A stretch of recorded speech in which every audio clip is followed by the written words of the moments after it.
Hey yo, it's 2 a.m. right now, a week after the following conversation takes place. I just finished editing it and I'm tired. Haven't published stuff in a while, but I'm looking to restart my podcast, but this time with video. So if you're seeing this on YouTube, you might be confused. There's nothing else on this channel. It's because everything is on Substack and everything is out as podcasts, wherever you find your podcast, Spotify, whatever. Um, Please enjoy this conversation as it is my first foray back into podcasting, and I hope to do more of these episodes soon with a twist that is mentioned at around 42 minutes of the show. Thank you so much. See you soon. And we're recording. Welcome to Everyday People, or to whatever I decided to call this, Parthosh, Shweta, Nav, Jain, and welcome to the listener. My name is Vaibhav Gupta, and we are three people on three different continents and three different time zones. Pari, why don't you start by introducing yourself? Sure. Hi, my name is Vaibhav Gupta. Oh, sorry. My name. This is Pari. I work at Google and I'm currently chewing gum. Now, over to you.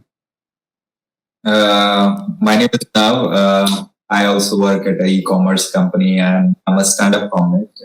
And I'm also friends with these two guys for more than 10 years. So that's also part of my today's qualification. Friends or acquaintances? I think we became friends like 2 years ago during the thick of the pandemic. I'm kidding.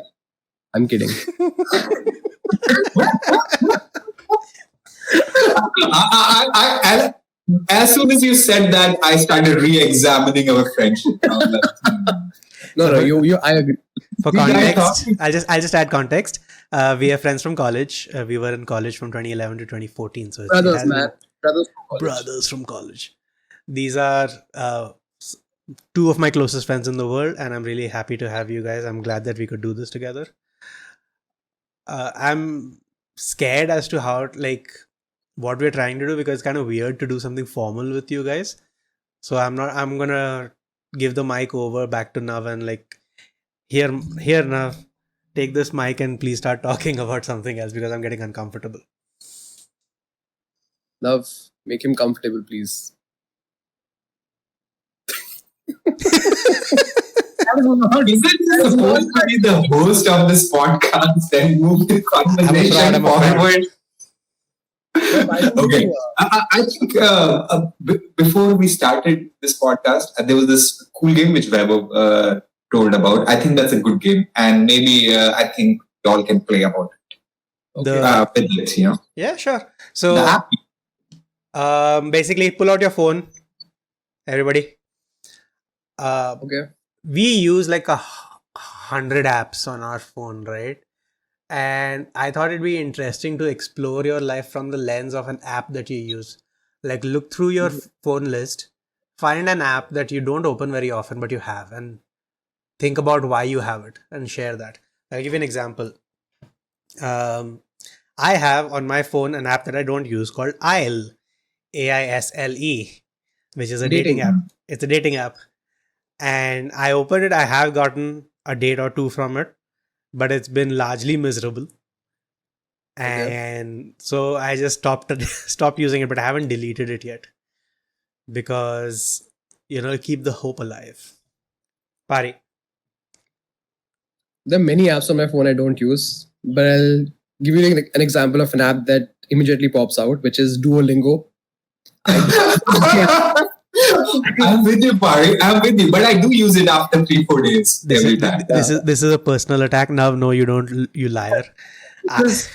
No, I do use it after every 3-4 days, or maybe after like a week or something. No, so let me tell you the story. So this is a New Year resolution downloaded app, because on Jan 1st we decided as friends that guys, we need to pick up a new language. So we said, let's all pick up Spanish.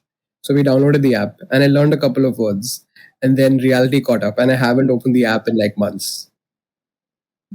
So yeah, that's my app. That's my story.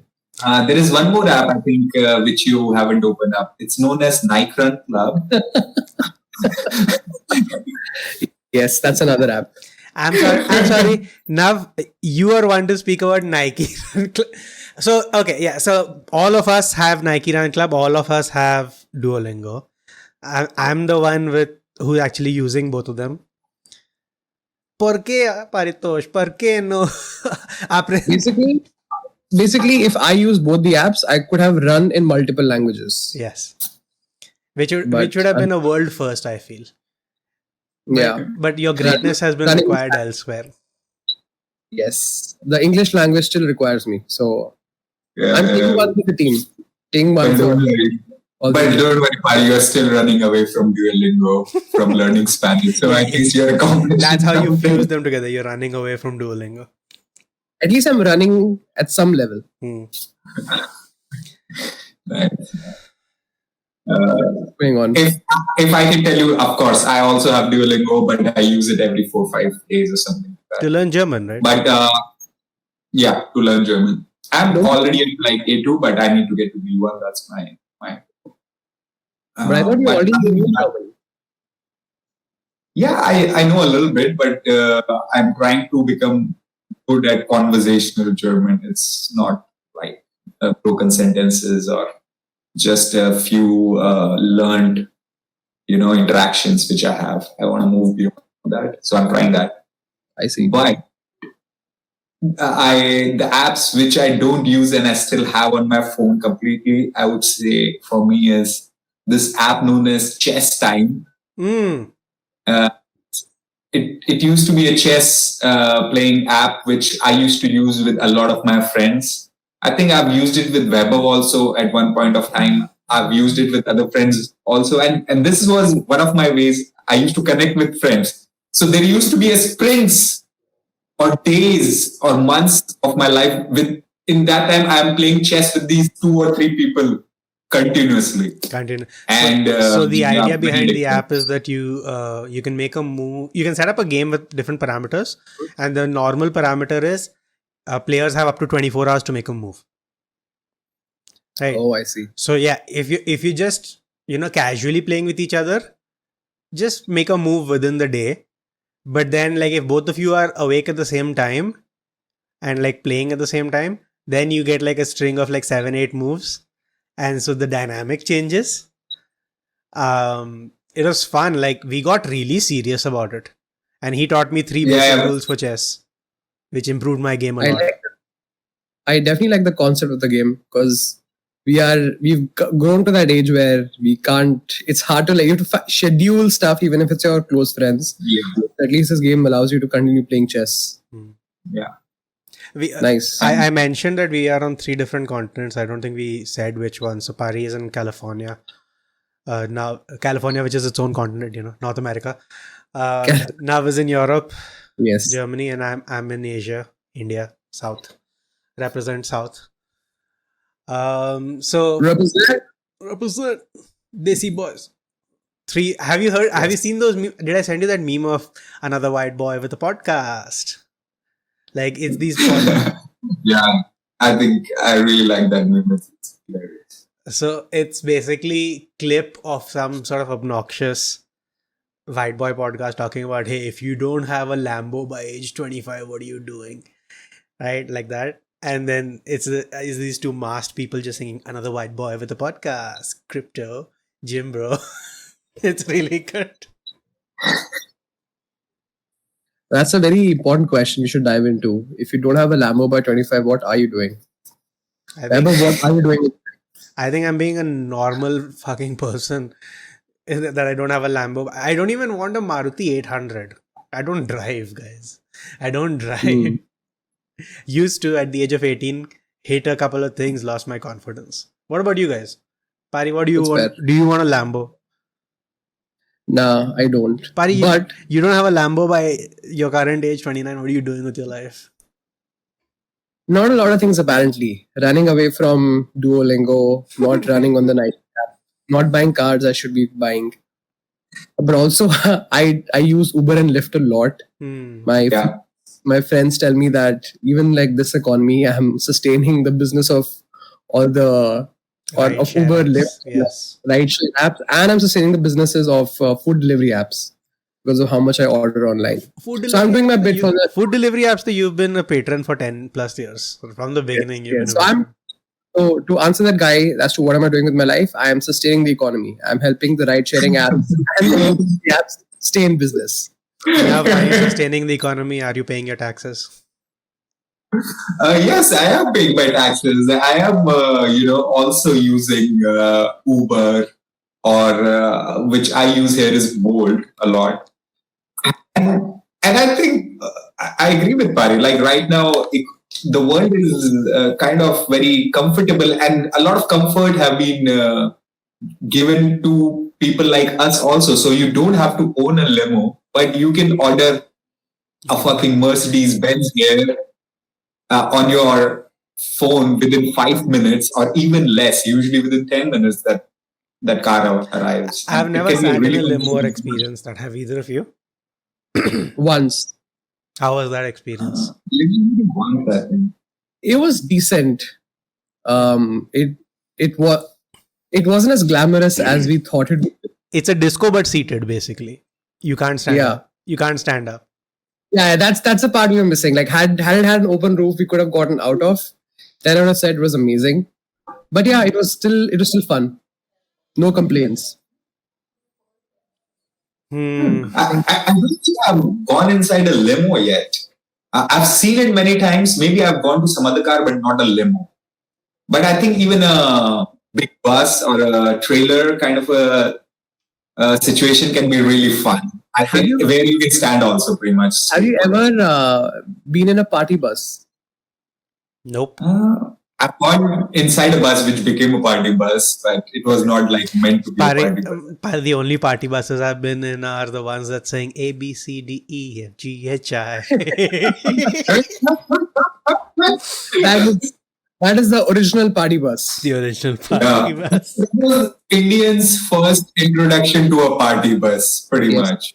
Yes. And every family wanted to take their whole big joint family inside a party bus. After that, I've been on so many trips. I mean, when I was younger, Dad took the family every 3 years to some place or the other using that Sterling membership that you and I use, Pari. So I got to see like a few different places and have poor experiences with restrooms everywhere. But coming back to the apps, now pick another app on your phone and tell us like you haven't used recently. Why? I won't use my phone now because I'm using the phone for recording, but I'll use my iPad. And from there I'll let you. #optimizing resources. While he's searching, Pari, why don't you talk about another app, or you should also look at another app that you've got coming up. I'll talk about one meanwhile. I've got one called Readwise that I have not used at all. It basically syncs anything you highlight on your Kindle. It pulls that into into its own reader, and then from there you can set up a sort of export or something if you wanted. So I don't like what they're doing. It's like they've got a whole service where they'll choose stuff for you to review, and like they're trying to gamify it, and it's not something I want to gamify, and so I've just not used it. And plus I'm not reading that much anyway. Do you find yourself reading a lot nowadays, or do you not have time? I don't read as much as I would like to. I have like a mini library in my room which barely gets utilized. So you have a library in your room? I'm surprised actually. This is my library right here. I have one too, so I understand, Pari. Yeah, I mean, I buy books which I really feel like I need to read, but if it's an autobiography of like a personality who I know a lot about or really admire, that I finish very quickly. But the moment it's not an autobiography or a biography, I started read like 20 pages and stop. I get distracted very easily, which is why I have now switched to reading Vogue, which the Vogue magazine. Sorry, not Vogue. Vanity Fair. My apologies. I got a Vanity Fair magazine. So I didn't seek it out. Just if you want to know the backstory, I was buying something online, and they said as part of like signing up for, I don't remember which app, like what I was buying, but they said as part of signing up, you can buy a bunch of magazines for us at like a discounted rate, and you can get 4 months of subscription. So I signed up for a couple of them. Vanity Fair was one of them, and even this I haven't read. Although the perfumes that they advertise are really nice. So, so yeah, if I could take myself out of like watching reels on Instagram, I could really get some reading done. I feel like I don't read enough because I read so much for my job as a writer, Mhm. right? Like I'm constantly reading Yeah. anyway. Reading just isn't fun for me, and I cannot relax reading a book. So I play video games. Now you were reading a lot, or you were using audiobooks a lot a couple of years ago or last year. Yeah. I'm still reading a lot and not using audiobook so much, but I still listen to podcasts a lot. Mm-hmm. My biggest secret for reading is first, if I really don't like something, I drop it real quick. I'm like, yo, this, I'm not feeling it and I'm not enjoying it, so I'm going to drop it for now. And then sometimes you get tired of reading something for a bit also, so I will drop that thing and start reading something else. So right now, I have 4, 5 books half read. And I'm still reading some of them. Like I will occasionally pick it up and continue it from there. And that's it. So I keep switching. It's like changing channels on TV. So you gotta keep life interesting. Can't eat same thing every day. So whenever I feel like it's not interesting enough, I drop it. And then later on, if I feel like it, I'll pick it back. You think books will still be relevant 50 years from now? Yes. Yes. Yes. Yes. Books will never go away. There is a reason for it. I will give my take on it as a casual reader. I won't say I'm like still a big reader. Mm-hmm. First of all, I listen to a lot of podcasts. I watch a lot of videos on YouTube. I also watch these small reels in past 2, 3 months. I'm also getting into that. Not so proud of it, but yes. All of them kind of trigger a different kind of reaction or like thing in your head. For example, when I'm listening to a podcast, it's so passive, like, or listening to a book, it keeps going on. So you don't have enough time to like stop, ponder over it, read back again, which you can do in a book. Somehow, this pressing button to pause is not so natural for me, at least. So I feel with book, I will read a page, think about it, and then start reading again. And then once I'm done with that whole chapter, if I've stopped reading the book, still like you can think about it. But with podcast, you can't like usually it keeps going on. Usually, you never end up stopping too much like book. I see. I've never thought of it that way. That's a very new perspective that I've heard. Yeah. Sorry, Pari, go ahead. I was saying my perspective is like the opposite of that. So I actually right now, just because of other priorities, haven't been doing a lot. But I would say maybe like an year or so ago, I was very much into podcasts and I used to listen to a lot of them because I like the fact that if I let's say I'm going for a walk and I get distracted for 2 minutes, I could always rewind and listen to that part again. So like for people who, like you said, like it's very passive. So for people who enjoy being passive learners and not having to put in a lot of effort, podcasts for me work pretty great. Yeah, I use I listen to one podcast, a couple maybe, but like one that I listen to every week is Cultaholic for wrestling. What podcast app are you using? Google Podcasts? I switch back and forth between like Google Podcasts and Apple Podcasts. I think the thing is it all depends on which app I see first, because the podcasts I listen to are available on both platforms. So it's not like there's one podcast that is one particular like podcast that's like exclusive. But I'll tell you the one I really loved. So there's a podcast called Brand Wars, or sorry, I think it's called Business Wars by Wondery. And they basically speak about like Instagram versus TikTok, and then I'm blanking. Oh yeah, they even had a podcast on WWE versus AEW. So basically pick businesses that have been at war or been each of those biggest competitors for the longest time, and they walk you through the entire journey of how it all came about. So that's been, I'd say like that's my favorite podcast till now. And then because I love Conan O'Brien, he has a podcast. Yeah, Conan Needs a Friend. So that is another podcast I used to listen to pretty often. Conan Needs a Friend is a nice podcast, and Conan is actually very sympathetic, or he's interested in wrestling. Like Yeah. there was an episode with a wrestler named Danhausen, who was an Mm-hmm. internet meme essentially for his demon makeup and but he's a good wrestler. So I see. he's on AEW right now, and he was on Conan's podcast, and he said that his character is inspired by Conan and more devilish things, and he puts teeth in people's mouth, and Conan was like, "So you were inspired by me to do all this." And he wanted to do something with them, but AEW didn't materialize it, which I feel like is a big loss. Yeah. Like that they didn't. They could have integrated Conan O'Brien. Really, he's really good, man. He is. I think he's he's probably the best late night show Yes, host. Yeah.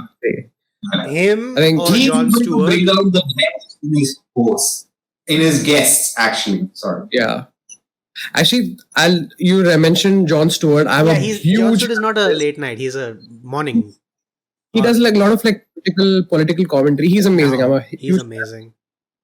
But I'll tell you one more person who I don't think a lot of people know about him, but people who know about him love him. It's Graham Norton.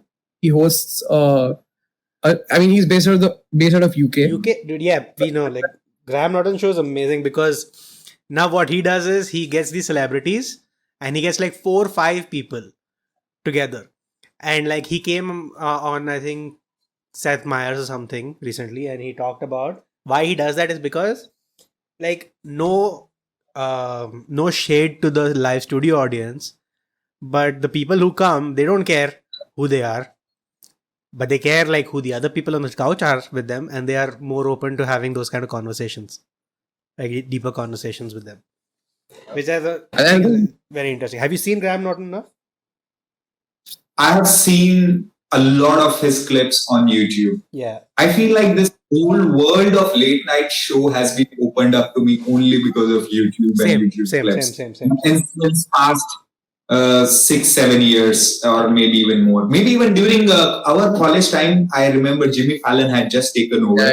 Yeah. And he had done the first dancing video with Will Smith on the very first episode. And me and Weber watched it together, I think so. And Really? I don't remember this. But anyway, was super fun. And Jimmy Fallon, pay your writers. Hashtag WGA strong. There's a strike going on. Writers Guild of America strike. Against. I'm trying to remember the very famous one who was in the 1990s.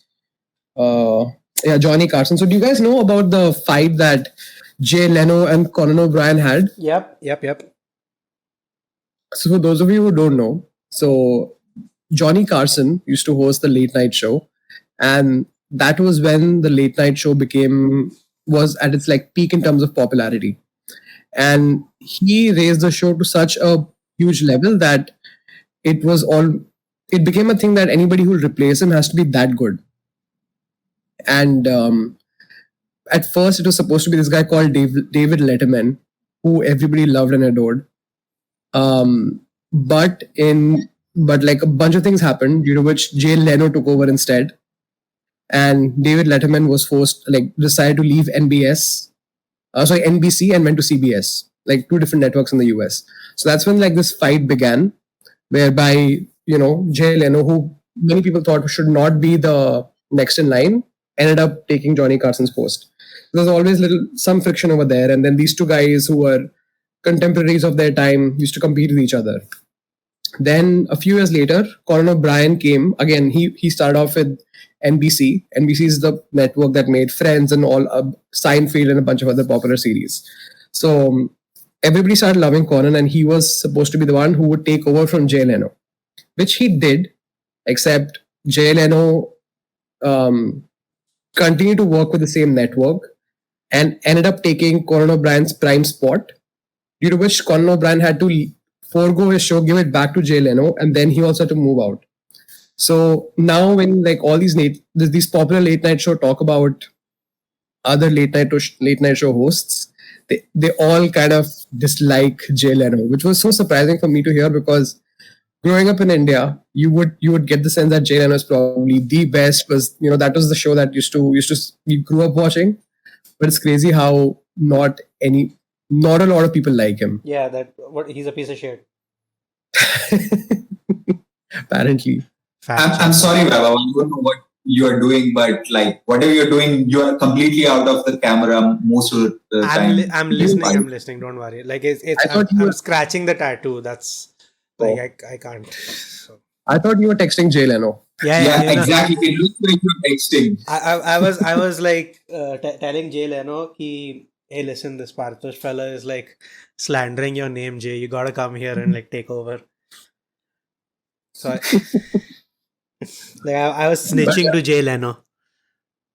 But you guys should watch like some of these like old episodes of these hosts from like the late 90s, early 2000s. I think much funnier than what we see today. The ones that I like the most. So go ahead, now. How come we had nothing like this in India? We did. It was just on a few different channels. You know what we had in India? Shaker Suman had a show called Movers and Shakers. Yes, my parents used to watch. And I think I don't have an answer as to why we don't have something like this in India. Maybe because we did not have as many celebrities as Hollywood had back in the 90s. So we could only have like Shah Rukh Khan or Amir Khan, Amitabh Bachchan come on a show.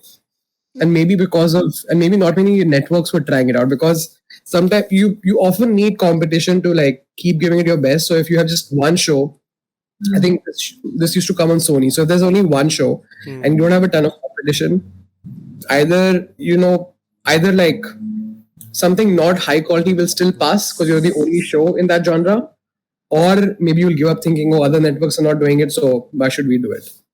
But I think now they're trying to do it like with a lot of online series.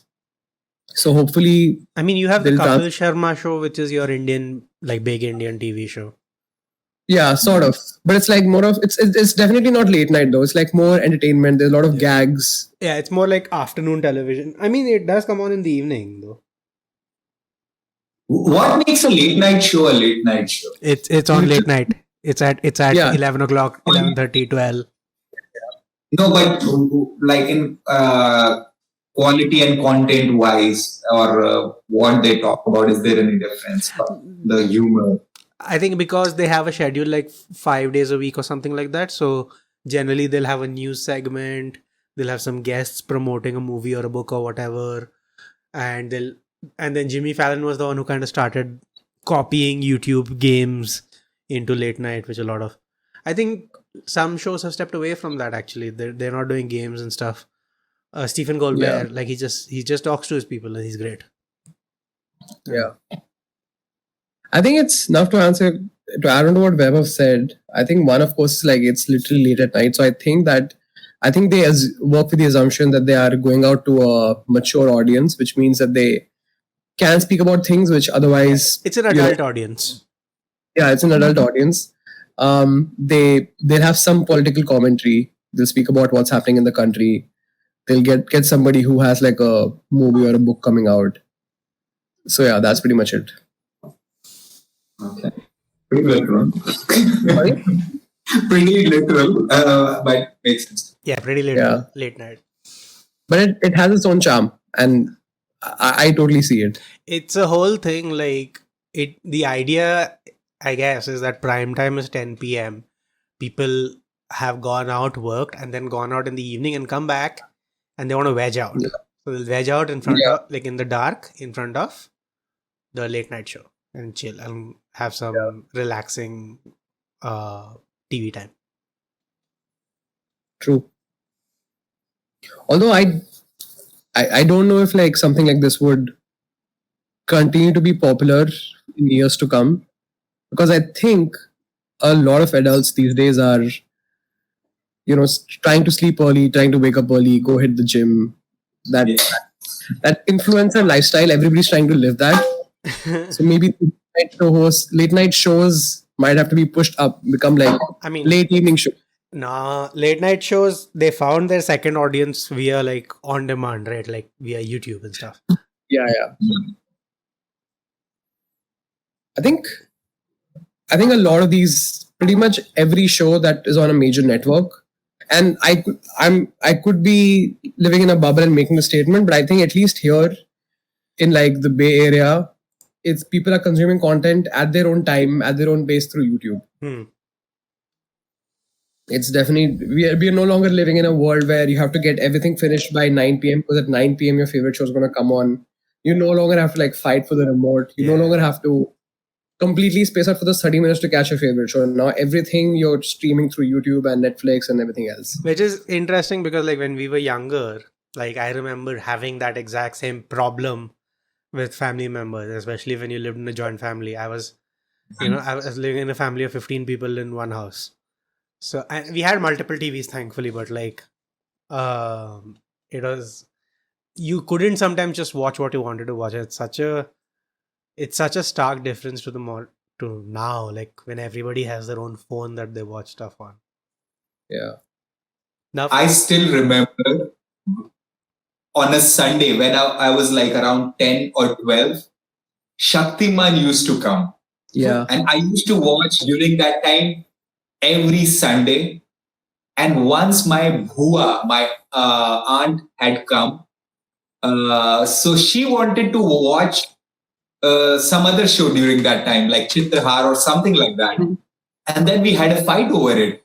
Like I am this 12-year-old kid, and she's this I don't know 30-year-old or 40-year-old lady who's like, no, I want to watch it. And then I fought and I took the remote, so she went out and switched off the electricity main switch to tell me that electricity has gone. It will only come back if we watch Chitrahar now. Did she know you were 12, not 5?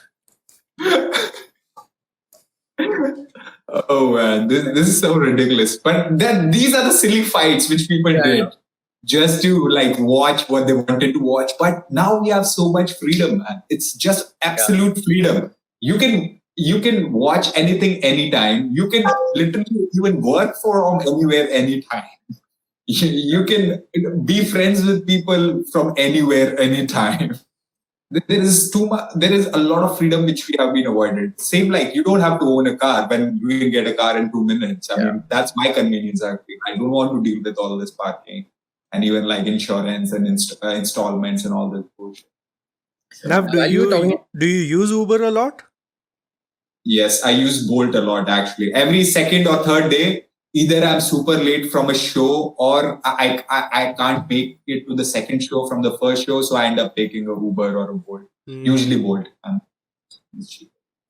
Yeah. While you were talking, I realized that coming back to the discussion about, watching things at your own pace, I think that's also a reason why families probably aren't as tight as they used to be. Because earlier, even though you would fight, you would have no other option but to sit together and watch something. Now everybody is consuming content on their own device. If like this is like one TV and 4 people, which is kind of making everything very fragmented. But yeah, I mean, with families, what it happens is there's always that power dynamic or a hierarchy that's in place, right? And if you're willing to respect that, then you can have all the family time you want, right? But people aren't willing to respect that, right? Because people are loving their freedom. Yeah. So it also depends on what you do. For example, like recently, my mom and I started a 1,000-piece puzzle, and then we took 13 days to finish it, and we spent some time on it every day together. Right? And sometimes alone also, like she's working at it and I'm working at it, and then she sees me working and she'll join me. I see her working, I'll join her. Right? And for 13 days, we spent a lot of time together. And now we have another 1,000-piece puzzle that we ordered that's just come because it was really fun. It was really fun. So we want to do it more, right? You can still have that family unit. It's just that I think the freedom that has been brought about with access to content and other things and your own device and everything.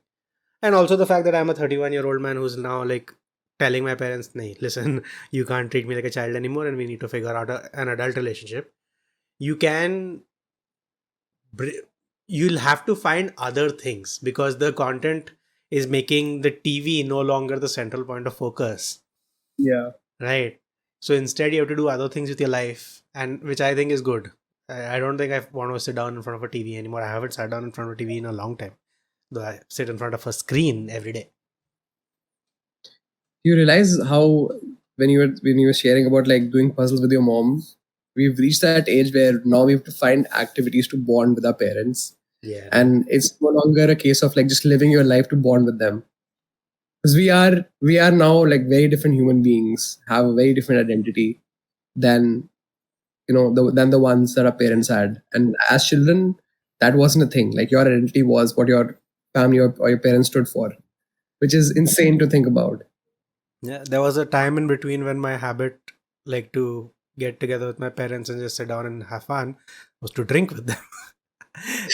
Then I stopped drinking and I'm like, okay, yeah, let's do the puzzle. Mama, drink chodo, whiskey chodo. Let's come do the puzzle.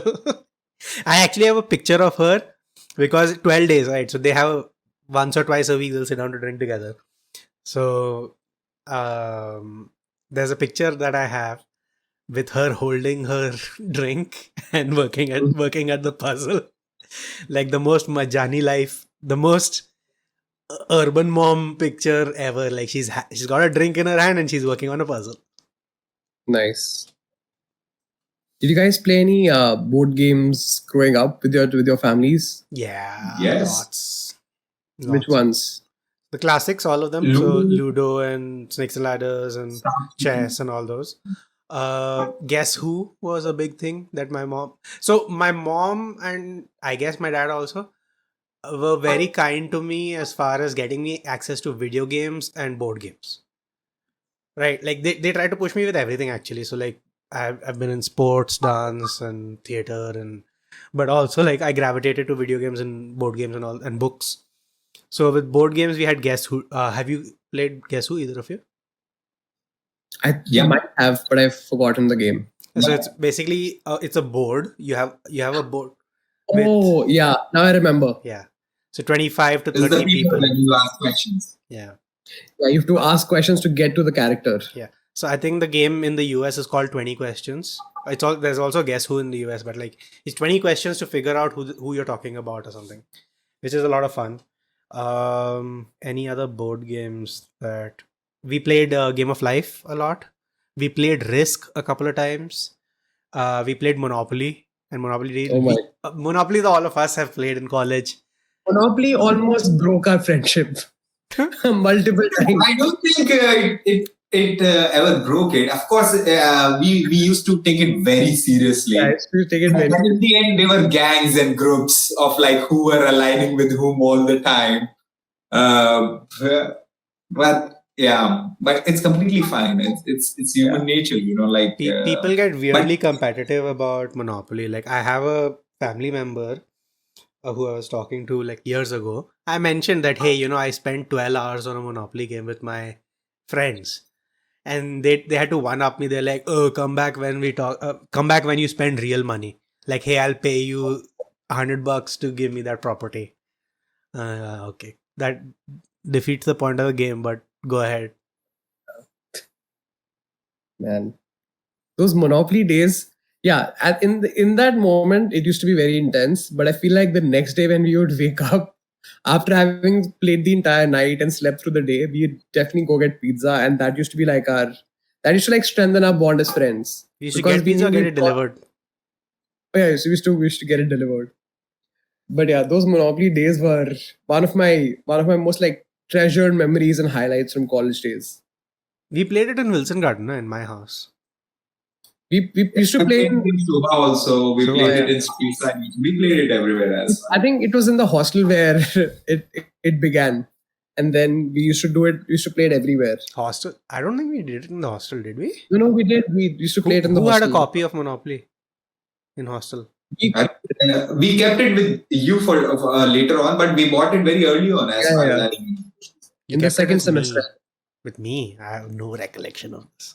I remember we played Monopoly Deal a lot, which I think Ronak introduced me to, and that was perfect. Like it was Monopoly, but in 15 minutes. Like a game lasts 15 minutes. Beautiful.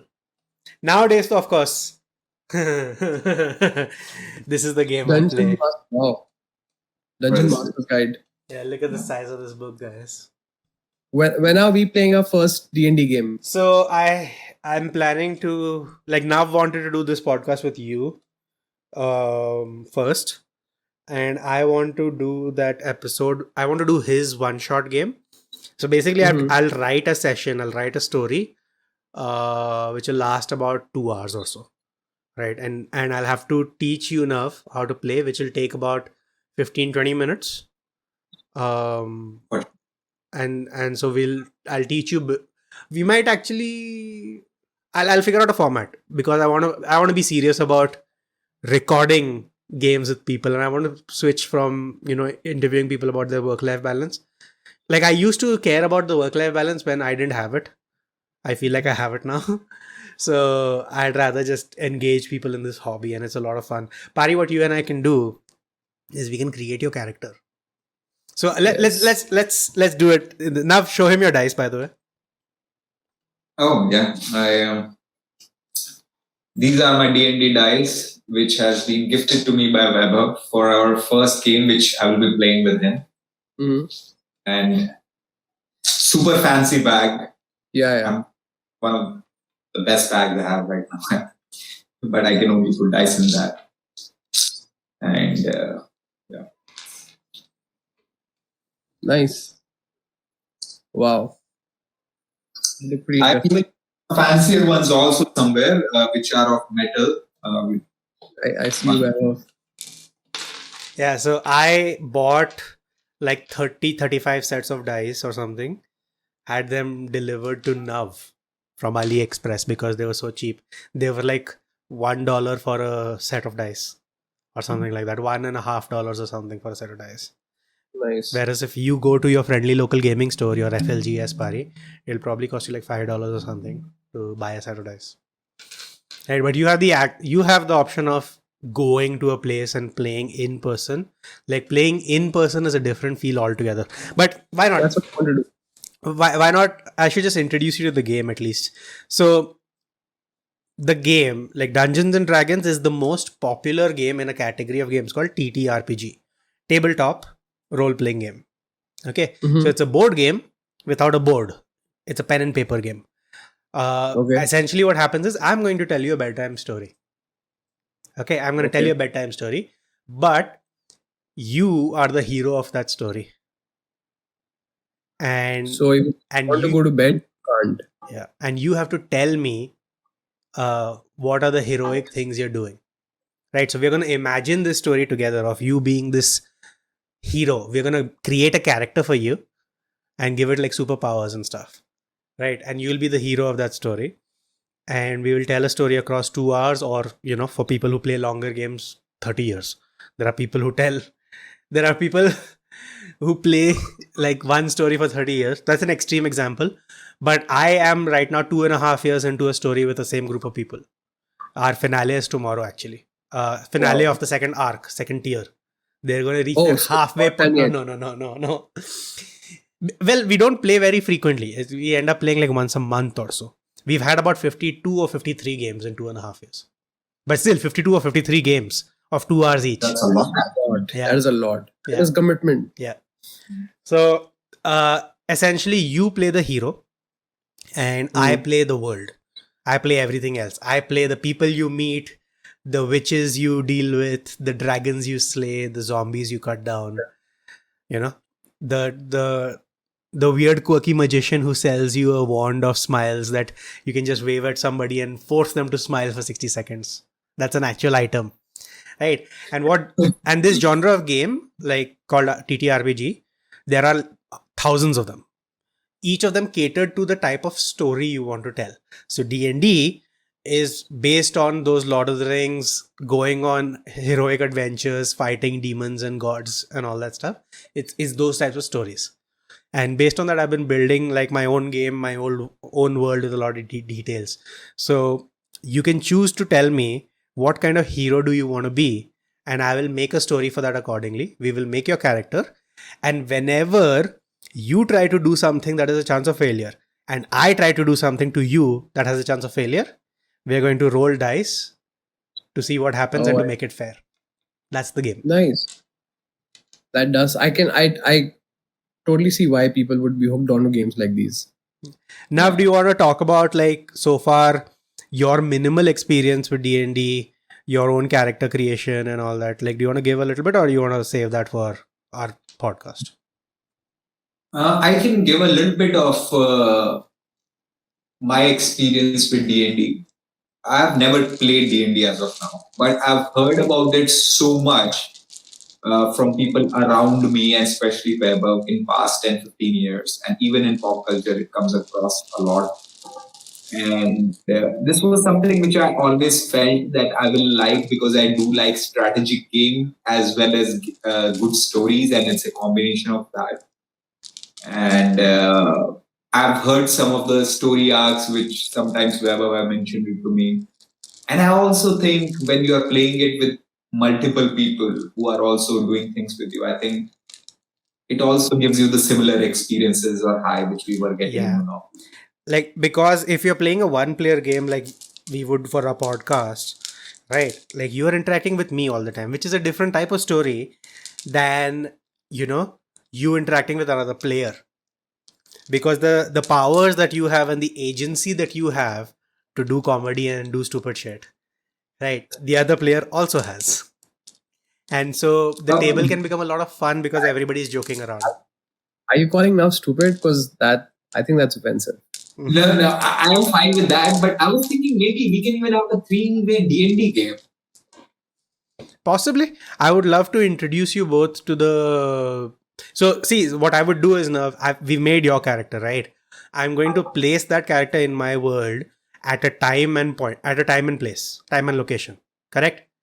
So, what I generally do is whenever I'm playing with somebody else, I try to match up the time and location so that these characters can organically meet in the story. So, when Pari, we create your character, I'll place you in the similar time and location that I planned for Nav. So I'll tell you what the idea is for Nav. Like, his character is a character who flies or who can fly, right? And so the story I'm building for him is he's in a location where there are sky islands, and to get to a sky island, you have to fly very far and very fast, which takes a lot of energy. He doesn't have the ability to, but he needs to get to that sky island. Why does he need to get to that sky island? What is he going to find there?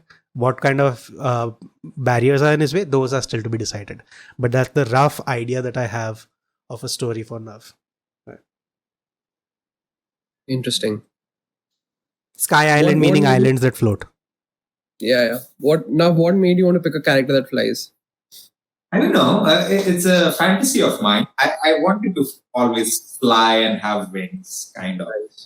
It will be a fun thing to do in this fantasy world where I can choose whatever character I want it to be. Yeah. So I chose flying. And what about you, Pari? If you had some fantasy character power which you really wanted to have, what it would be? What would you choose? See, flying is a great one. But because I want it to be relatable, I would want a character that would have unlimited energy. So this is a character which does not need sleep at all and can just like keep going on with life as if nothing happened. Basically, a character who... That's super simple. So okay. So I've told you what RPGs are. What is D&D? D&D is not a game. It's a game system. What that means is it's a set of rules to help us tell these kinds of stories. So for you, if you want a character who doesn't sleep, okay, there are fantasy elves. There's a race of character called elf. And elves every night, they don't need to sleep 8 hours. Instead, they spend 4 hours doing some sort of light activity in a trance.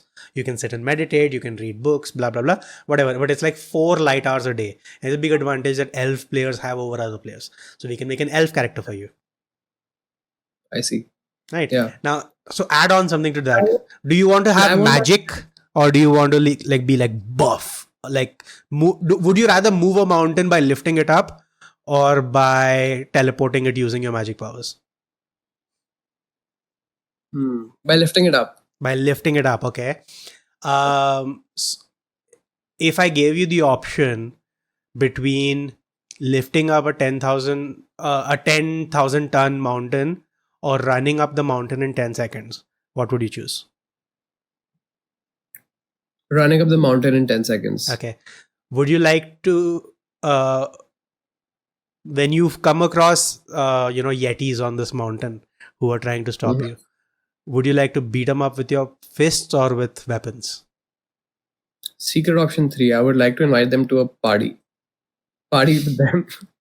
Would Put you them want bed. to? He would like to do magic. He would like to do magic. Looking at the way he's talking, I think he would like to do The magic. way, okay, so I'm just switching now. So if you're going to invite them to a party with you, Mhm. would you want to play music to them, play like a late show with them, would you like to Play play, music. what kind of, how would you like to entertain them? Serve them like food and drinks, play music, engage with them in social conversations, basically make them have the time of their lives so that they need to go get sleep for like a long amount of time and I can go and get the work done that I was trying to do. Because you are sleepless. Okay. Yes. Because I don't need sleep. Okay, and how scientific, like, are you more engineering or are you more like, um design? Yeah, choose one, technical or non-technical. Non-technical. Non-technical. You want to play a bard, we will make you an elf bard. Okay, Okay. so I'll just read out bards to you a little bit. Well, I would have to go now. If you don't mind. Yeah, we can actually stop the podcast here. Like, we've been recording for about 51 minutes or so, which is great. But if anybody actually listened to this and had fun, thank you so much for listening to this. I am planning to do that RPG show with both of these wonderful gentlemen, these jiggery hours of mine, and I want you to look forward to that. Pari, to close out our conversation, would you have any parting thoughts? Are you excited about our coming game? And what are you looking forward to in the coming week? I'm very excited to play D&D. What am I looking forward to doing in the coming week is we have a holiday here on Monday. Yeah. So, sorry? Yeah. Holidays. Yeah. We also have that Monday holiday, man. I Yeah. didn't know about it till Thursday. And then I found out and I was so happy. I was like, yeah. Nice. So I'm looking forward to playing golf over the next 2 days, like over one of the holiday days. Mm-hmm. And yeah, stay hungry, stay foolish. Oh, fuck off. Fuck off. Now, what about you? What are you looking forward to the next week? For now, this weekend I have like a lot of shows. Like I do two today and two tomorrow. So I'm very, very excited about that. And then next week, we might have some announcements in my company, e-commerce company where I work. So I'm looking forward. No work. But yeah, lots of shows. If you're in the Berlin general area, look up Nav Jain on Instagram, find out where he's performing and go see him. Oh yeah. For me, I've got these shows to put out and to edit and stuff, and a lot of other things. So we're gonna end this conversation here. Thank you all so much, and we will see you next time. Say bye, everybody. See ya.